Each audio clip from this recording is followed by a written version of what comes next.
Aloha! This is lesson 45 from A Course in Miracles with Hope Johnson. God is the mind with which I think. Today's idea holds the key to what your real thoughts are. They are nothing that you think, just as nothing that you think you see is related to vision in any way. There is no relationship between what is real and what you think is real. Nothing that you think are your real thoughts resemble your real thoughts in any respect. Nothing that you think you see bears any resemblance to what vision will show you. You think with the mind of God, therefore you share your thoughts with Him as He shares His with you.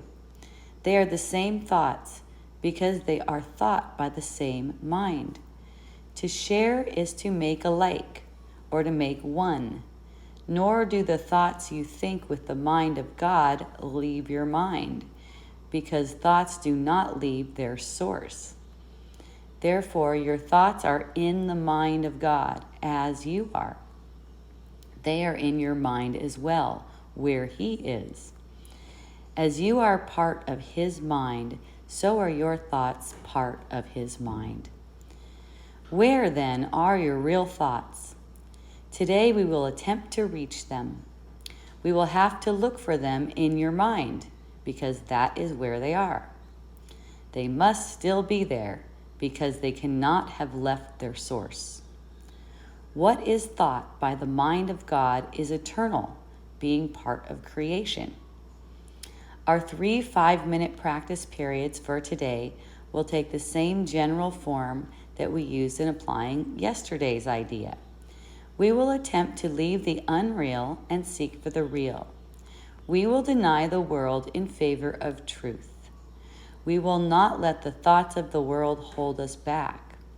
We will not let the beliefs of the world tell us what God would have us do is impossible. Instead, we will try to recognize that only what God would have us do is possible. We will also try to understand that only what God would have us do is what we want to do. And we will also try to remember that we cannot fail in doing what He would have us do. There is every reason to feel confident that we will succeed today. It is the will of God. Begin the exercises for today by repeating the idea to yourself, closing your eyes as you do. Then spend a fairly short period in thinking a few relevant thoughts of your own, keeping the idea in mind. After you have added some 4 or 5 thoughts of your own to the idea, repeat it again and tell yourself gently, my real thoughts are in my mind. I would like to find them. Then try to go past all the unreal thoughts that cover the truth in your mind and reach the eternal. Under all the senseless thoughts and mad ideas with which you have cluttered up your mind are the thoughts that you thought with God in the beginning. They are there in your mind now, completely unchanged. They will always be in your mind, exactly as they always were. Everything you have thought since then will change, but the foundation on which it rests is wholly changeless. It is this foundation toward which the exercises for today are directed. Here is your mind joined with the mind of God. Here are your thoughts one with His. For this kind of practice, only one thing is necessary. Approach it as you would an altar dedicated in heaven to God the Father and to God the Son. For such is the place you are trying to reach. You will probably be unable as yet to realize how high you are trying to go. Yet even with the little understanding you have already gained, you should be able to remind yourself that this is no idle game, but an exercise in holiness and an attempt to reach the kingdom of heaven.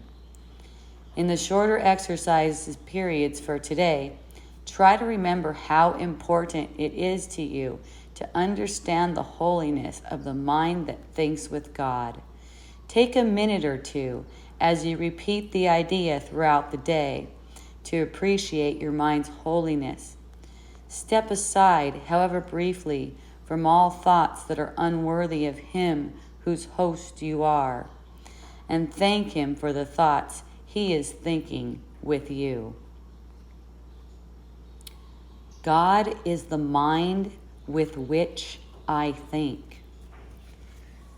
So all of the erroneous thoughts, which are thoughts that prop up the world, make up the world, thoughts about your image, another image, how you're going to make it as far as financially, where you're going to sleep tonight, what you're going to eat, anything like that.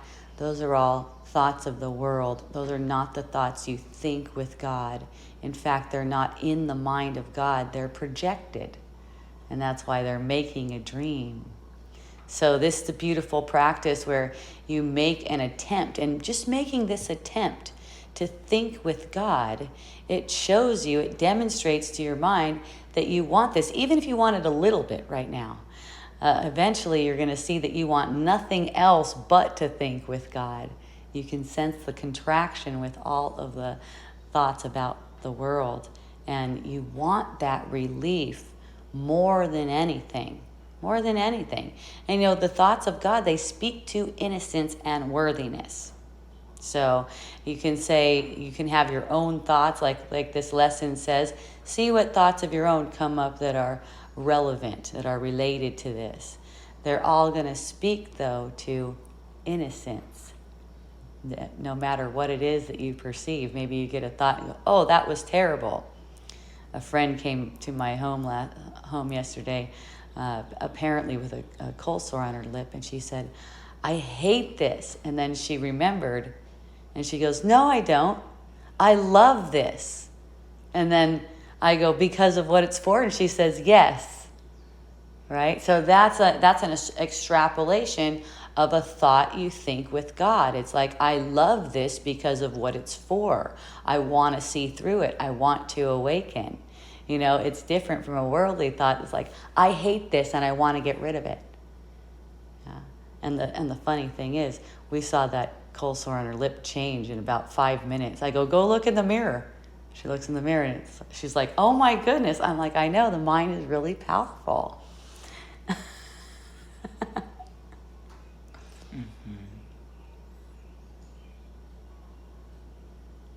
This lesson seems to have a little hint of self-inquiry. Like when it says, look in, look within, it's like slowly suggesting to shift our attention to start searching beyond our usual thoughts, so that these other thoughts can be revealed to us. This space can be revealed to us where these other thoughts arise. I also like the part about how it says, proceed into this as you would approach an altar. That helps a lot, because it's the environment that we create inside that also helps in like aiding the investigation. Because then we are not looking with a sense of anxiety that I'm trying to find but I'm not finding anything. This becomes more about just sitting at the altar, enjoying being in this holy space, letting it being revealed rather than trying to make an effort to find something. So it can even help if people have like an altar space outside to sit into that, and then slowly see that altar space actually really becomes on the inside, right? So it can help it to start on the outside, but if they can make the altar space directly on the inside, that helps too. And then use that to let these new thought system be revealed, which is one with God. Yes, I love how the altar space, it depicts this holiness, Right. that you're looking for. And, you know, this is who you are, and this is the way you want to relate with everyone and everything, because it feels kingly or queenly, however you want to put it. Right. Yeah, and it's like a really loving kingly space, you know. It's and that's how you want to relate with everyone and everything, because that's you. That's the love that God has for you, and you're extending it, you're receiving it. Right? So hooray. Hooray! Yeah, be in this altar, develop this practice of staying in the altar, so that we can know that there is no reason to come out at all. Yay, and we'll all meet and play there and dance and frolic. Hooray. Have a beautiful practice. We love you.